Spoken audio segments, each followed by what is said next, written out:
जय श्री कृष्ण। राधे राधे। दोस्तों, आज की वीडियो में हम जानेंगे कि वट सावित्री व्रत में पूजन में हमें किस किस सामग्री की आवश्यकता पड़ती है। ज्येष्ठ मास की अमावस को बड़मावस कहा जाता है और यूपी बिहार साइड इसे बरगदाही अमावस भी बोला जाता है। इस दिन वट सावित्री व्रत किया जाता है। कहीं कहीं पर यह व्रत ज्येष्ठ पूर्णिमा को भी किया जाता है।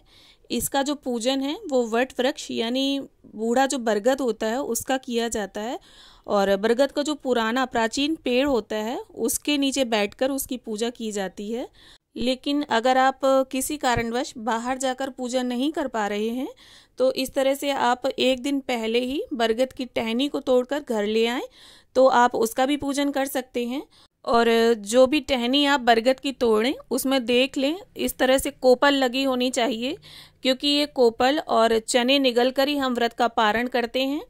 और जिस भी बरगद की आप टहनी तोड़ें या जिस भी बरगद की आप पूजा करने बाहर जा रहे हैं वो जितना प्राचीन हो, जितना पुराना हो उतना ही अच्छा। कम से कम 12 वर्ष पुराना तो बरगद होना ही चाहिए। इससे कम जो आयु का बरगद होता है उसका पूजन नहीं करना चाहिए। तो चलिए अब देख लेते हैं कि हमें सामान क्या क्या चाहिए। इस तरह से एक घी का दीपक आप ले लें और चावल के आटे का या गेहूं के आटे को हल्दी में घोलकर इस तरह से ऐपन बनाया जाता है, वो ऐपन आप तैयार कर लें। और गेहूं का आटा ले लें चौक पूरने के लिए। अष्टगंध चंदन ले लेंगे हम। और इसके बाद इस तरह से हमें देखिए काले तिल चाहिए होंगे, क्योंकि अमावस्या तिथि है तो काले तिल आप ज़रूर पूजा में शामिल करें। और अक्षत ले लेंगे पूजन के लिए।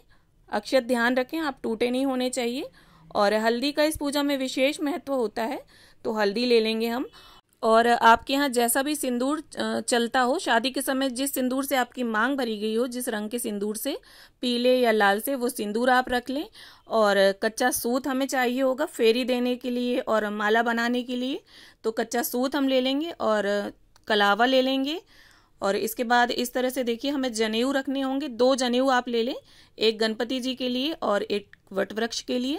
और इसके बाद अगर आप हवन करना चाहें तो थोड़ी सी हवन सामग्री और कपूर, एक धूप बत्ती ये रख लेंगे। और हमें पूजा में गेहूं चाहिए होंगे तो वो गेहूं ले लेंगे। आप गेहूं की जगह चावल भी ले सकते हैं, ज़रूरी नहीं है कि आप गेहूं ही लें। गेहूं अगर उपलब्ध ना हो तो आप चावल भी रख सकते हैं। और इसके बाद ये देखिए इस तरह से हमें भीगे हुए चने चाहिए। इनका पूजा में विशेष महत्व होता है। आपके यहाँ अगर अंकुरित चने चलते हैं तो आप अंकुरित चने लें और भीगे हुए चलते हैं तो भीगे हुए लें। इसके बाद कलश स्थापना के लिए हमें मिट्टी का एक पात्र चाहिए होगा और सिक्का सुपारी ऊपर रखने के लिए एक ढक्कन। आप चाहें तो मिट्टी के कलश की जगह तांबे के कलश का भी प्रयोग कर सकते हैं। और इसके बाद इस तरह से देखिए हमें एक छोटा मिट्टी का पात्र चाहिए वट वृक्ष को सींचने के लिए। अगर आप बाहर जाकर वट वृक्ष को सींचेंगे तो बड़े पात्र को प्रयोग में लाएं, और यहाँ मैंने छोटा मिट्टी का पात्र लिया है। और इसके बाद जो भी फूल आपके पास उपलब्ध हो आप फूल ले लें। कलश स्थापना के लिए यहाँ मैंने आम के पत्ते लिए हैं, धूप घास और कुछ फूल लिए हैं और माचिस ले लेंगे। और इसके बाद ये देखिए मिट्टी से मैंने गौरी माता और गणपति जी का निर्माण किया है तो वो हम रख लेंगे, क्योंकि आज की पूजा में मिट्टी से गौरी माता और गणपति जी का पूजन का विशेष महत्व होता है। और इस तरह से देखिए आटे के बरगद बनाए जाते हैं। आटे को गूंद कर उसमें मीठा मिलाकर टाइट आटा बनाकर इस तरह से गोलियां बनाई जाती हैं, इनको बरगदा बोलते हैं। तो वो ले लेंगे हम। कुछ पूड़ियाँ ले लेंगे और 5 प्रकार के आप फल ले लें या कोई भी 5 फल ले लें आप, जो भी मौसमी फल हों वो आप ले लें। इसके साथ ही पूजा में चढ़ाने के लिए एक साड़ी आप ले लें। साड़ी ले लें या चुनरी ले लें या रुमाल ले लें। और साथ में सुहाग की सामग्री आप जरूर लें। जितना आपका सामर्थ्य हो आप उतनी सुहाग की सामग्री चढ़ा सकते हैं। 5, 7, 9, 11 या 16 श्रृंगार की सुहाग की सामग्री आप चढ़ा सकते हैं।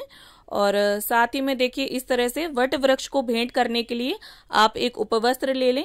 यहाँ मैंने एक अंगोछा लिया है। आप अंगोछे की जगह पर कोई पीला कपड़ा भी चढ़ा सकते हैं। और सुहाग की सामग्री में देखिए हमारे यहाँ ये महावर बहुत ज़रूरी होता है तो ये मैंने ज़रूर रखा है। और इसके साथ ही यहाँ मैंने कांसे के बिछुए लिए हैं। आप अगर सामर्थ्य है आपका तो आप चांदी के बिछुए भी चढ़ा सकते हैं।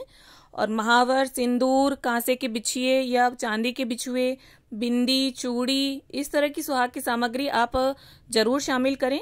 और कुछ दक्षिणा जरूर आप रख लें, क्योंकि दक्षिणा से जो पूजा में कमी होगी हमारे अगर, तो वो पूरी हो जाएगी। और जो भी मीठा हो आपके घर में उसे आप भोग प्रसाद के लिए रख लें। और अंत में देखिए सबसे ज़रूरी चीज़ पंखा, ये हमें पूजा में ज़रूर शामिल करना है। अगर बांस का पंखा आपको मिल जाता है तो अति उत्तम, वरना जो भी पंखा आपको मिल जाता है वो आप रख लें। इसे पूजा में शामिल किया जाता है और फिर इसके बाद बरगद की जो हवा है वो इससे की जाती है। और पूजा संपन्न होने के बाद में अपने पति की भी इससे हवा की जाती है। तो इस तरह से ये वो टोटल सामग्री है जो वट सावित्री व्रत में पूजन के लिए हमें चाहिए। आशा करती हूँ वीडियो आपको पसंद आया हो। वीडियो अगर अच्छा लगा हो तो इसे लाइक करें, शेयर करें और चैनल को सब्सक्राइब कर लें। Thanks for watching.